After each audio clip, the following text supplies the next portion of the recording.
It's not in the face! Thank you. Turning down fights. That's something that, everybody knows will get you on the naughty list. But sometimes there comes moments where you sort of have to. Is there a diplomatic way to do that without incurring a super negative response? Yeah, I think there is. Your reasons for turning down a fight and would be the obvious, right? I mean, if you have an actual reason, the UFC understands that. They deal with tons of fighters all the time. So, I don't think that's, at least, I don't know, for me, I never had that problem. I can only speak so much of that because I only turned down one fight in my career, and that was when Joe Silva was here. And yeah, I mean, to be honest, he wasn't nice about it at all. But since then, I never turned down a fight. And I don't think I've ever turned down one before. So I can only speak so much to that. And I say I probably should have turned down fights. Like, I definitely went into fights that I wasn't prepared for or had injuries or sicknesses. I never really cared. But, I think, there's a lot of different pieces to that question, because for one, it depends on, I think first and foremost, like, it depends on the fighter themselves. Like, what is your goal for your career? Like, what do you want out of this? Like, for me, for instance, I just wanted to test myself the most that I could.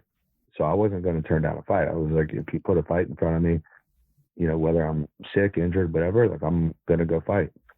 To a certain extent. I mean, I had to turn down a fight, because of torn ACL one time, there's a point of diminishing returns there. But, that's my inner why. Whereas other people might be in it for the money, or they might be in it, to try to get to a title shot or different things like that. And it might make sense to navigate their careers differently than I did. What's your take on how Sean Shelby and Mick Maynard have handled Joe Silva's job? Because you're not the first person to tell me in one of these interviews that Joe Silva was basically super hard to work with. I had one person tell me he was an absolute asshole. Did things change dramatically when Joe Silva left?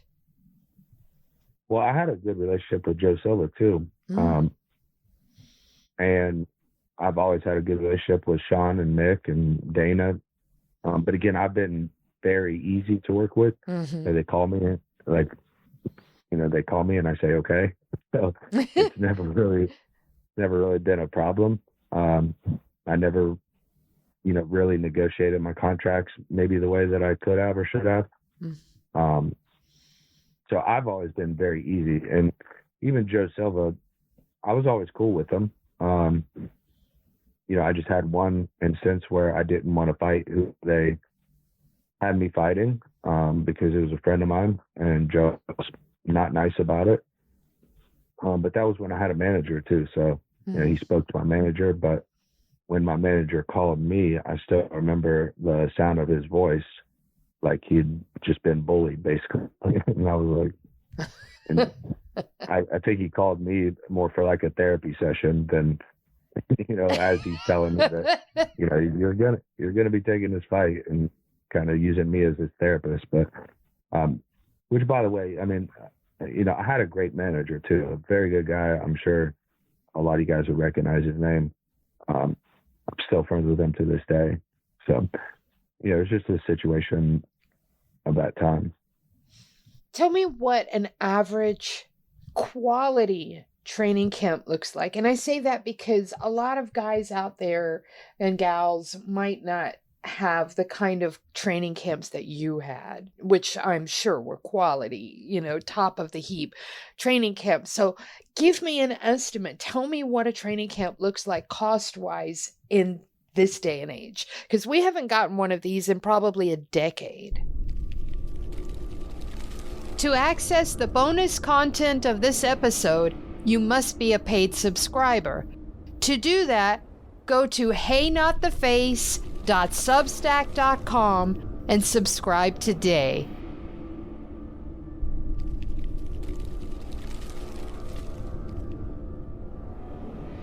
Ow! Ow! Not the face! Ooh! Ooh! Okay, the face!